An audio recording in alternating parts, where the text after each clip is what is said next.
模活時間の記録 Vlog。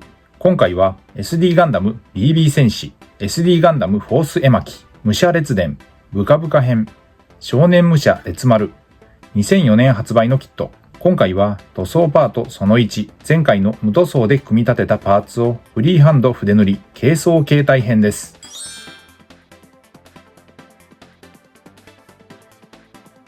塗装の様子をハイライトで使用したカラーごとに見ていきます。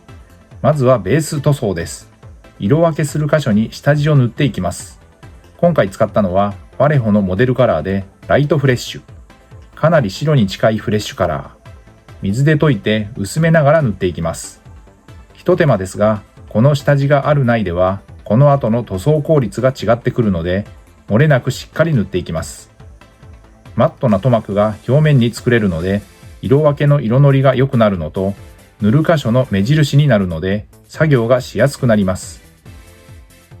オール筆塗りで色付けをしていきました。使用した筆は基本は模型塗装用の面相筆。面積の広い箇所はブラシ、ハケを使って時短させ効率よく塗装をしました。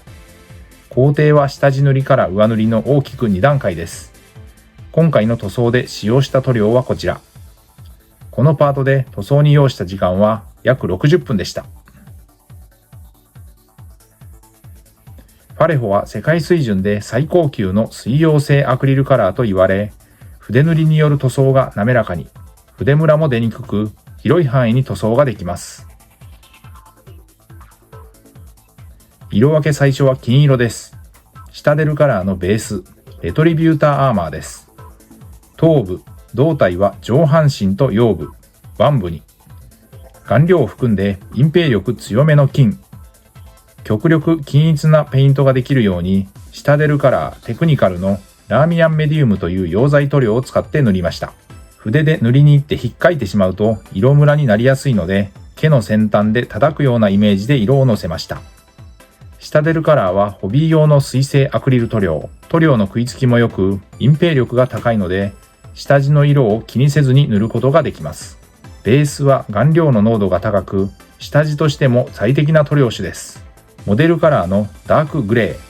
今回は黒を使わずにこのカラーで通しました。頭部、胴体、脚部に。モデルカラーはファレホの筆塗りのスタンダードです。色数も多彩で様々なジャンルの模型、フィギュア、プラモデルの塗装などに応用できます。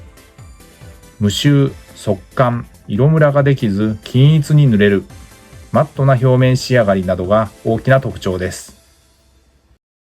アーク最強の光の七人衆、リーダーの烈火武者ガンダムの息子です。付属の武器は巨大なブカブカの強盗、列丸の武器として炎の消灯、緑です。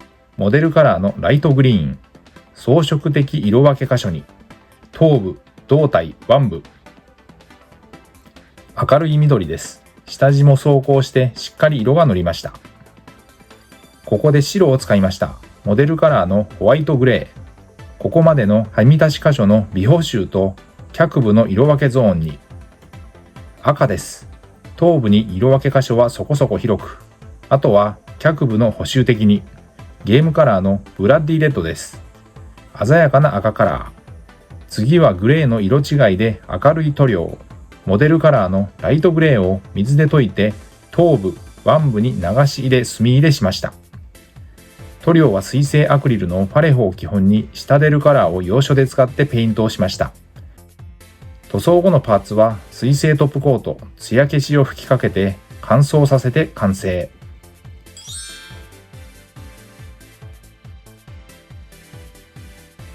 色塗り終わった各パーツを組み上げていきます。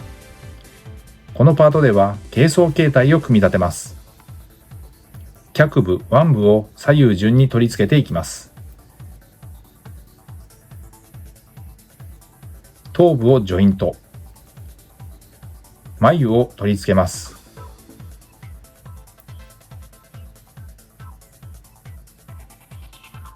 フロントビューからリアビューがこちら。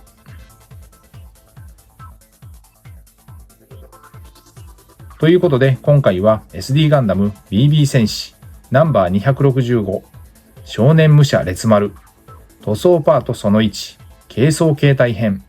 次回は武装形態を完成します。ご視聴ありがとうございました。次回の動画をお楽しみに。チャンネル登録、高評価、引き続きの応援のほどよろしくお願いします。